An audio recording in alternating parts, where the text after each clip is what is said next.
I'll be very brief. I want to talk very briefly about the auto strike. I'd like to say a few words about the contract negotiations between the United Auto Workers and the big three auto companies. I've been in touch with both parties since this began over the last few weeks and over the past decade.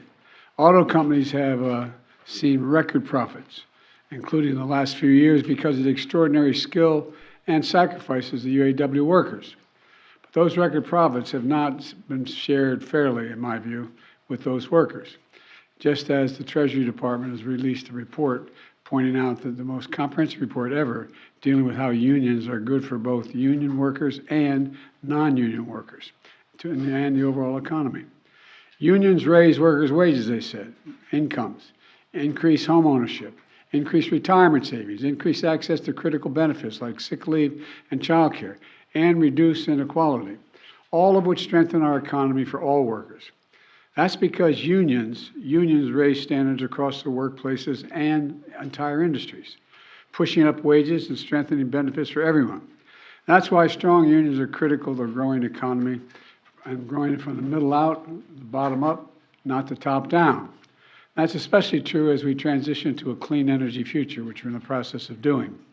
I believe that transition should be fair and a win-win, for auto workers and auto companies.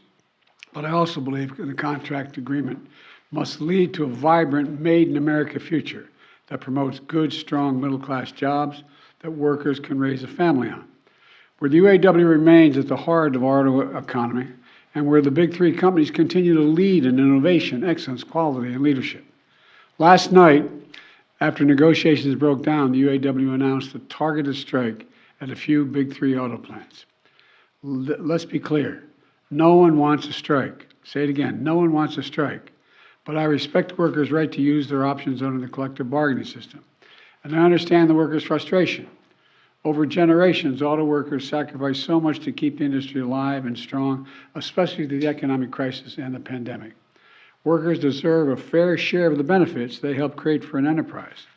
I do appreciate that the parties have been working round the clock. And when I first called them at the very first day of the negotiations, I said, please stay at the table as long as you can to try to work this out. And they've been around the clock, and the companies have made some significant offers.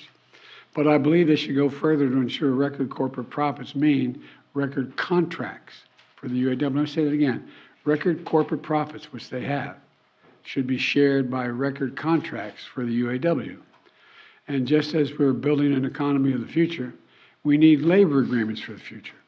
It's my hope that the parties can return to the negotiation table to forge a win-win agreement.